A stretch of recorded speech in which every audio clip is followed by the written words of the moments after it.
What's going on, everybody? This is Brian Mazik, aka Franchise Play. Gotta tell you about this new app called RotoQL. RotoQL works for users for DraftKings as well as FanDuel, and it does two things primarily. It saves time when you're picking lineups. The second thing that it does is obviously what? It helps you win more. RotoQL is designed to give you the same types of tools that the pros, that the hardcore daily fantasy sports players use to get success. You can get in on RotoQL with a three-day free trial by going to the link right here at the bottom of the screen. RotoQL.com/YouTube. Also, take a look in the description. You need to just click on it as well as some additional information. So let's go ahead and jump into the video.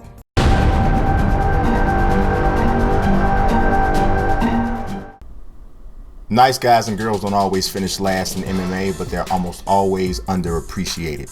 It seems Daniel Cormier has a firm understanding of this dynamic, and on Saturday night in Buffalo, New York, he met his haters head-on with one of the most entertaining and intelligent post-fight interviews I've seen and heard in a while. Cormier had just defeated the dangerous Anthony Rumble Johnson via submission for the second time in the main event of UFC 210 and pushed the feared striker into retirement. The crowd at the KeyBank Center in Buffalo was not happy, and they pelted Cormier with boos. Instead of looking bewildered and bothered by the disrespect, Cormier stood with a striking level of dispositional equilibrium and said, "Boo me, I'm getting money and championship belts." There's an urban game called Playing the Dozens, and it's essentially a contest of insults where one person attempts to one-up the other with comments that make onlookers say, "Ooh." Cormier delivered the ooh moment of the night with that line, but he wasn't done. He took aim at and smashed contender Jimmy Manuwa as well as his longtime rival and former light heavyweight champion Jon Jones. Bones is the only man to conquer Cormier in the octagon, but DC is the champ because Jones's inability to handle his inner demons. DC let him know that in no uncertain terms. There was even a little bit of the WWE's New Day in his post-fight interview.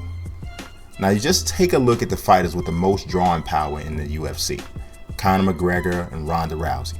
Both have resumes that are far from perfect, but they have put themselves over, so to speak, with their brash personas. It's a little sad, but true.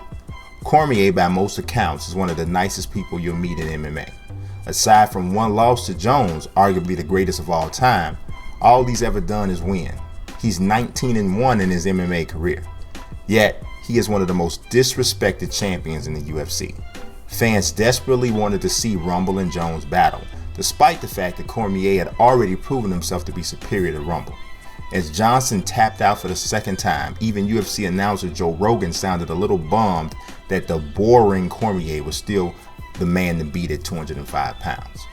Johnson is a bully, but I don't mean that in the horrible context that the word has taken on over the past 10 to 15 years.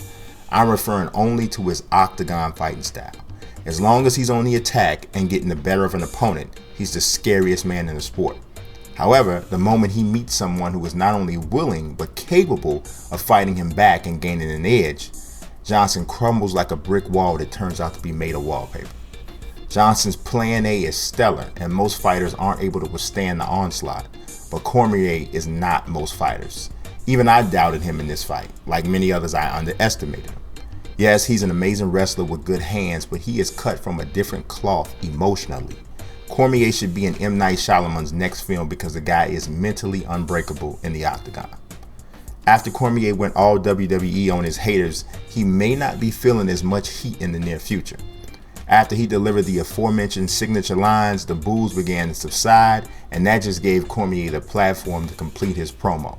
If you're wondering why I keep using so many professional wrestling lingo and term, it's because it's possible Cormier drew some inspiration from that industry as he fought back against the raucous crowd and his detractors abroad.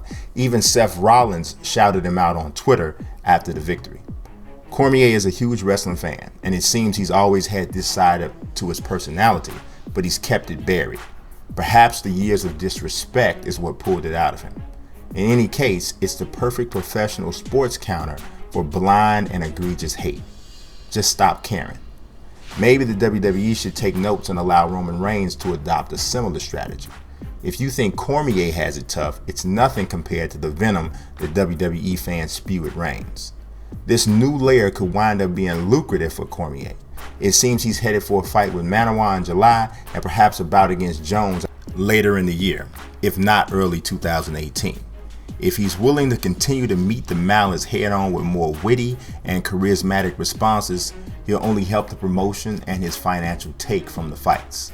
He just turned 38 in March, so he's clearly toward the end of his prime, but better late than never. Hopefully this isn't a fleeting moment of defiance for DC. It's okay to be John Cena outside of the octagon, but when you're on the mic and in the cage, you have to be Ric Flair. As usual, this is the audio from an article that I wrote on Forbes. If you'd like to read it, you can find it in the description of this video. As always, I appreciate you watching. God bless. Peace.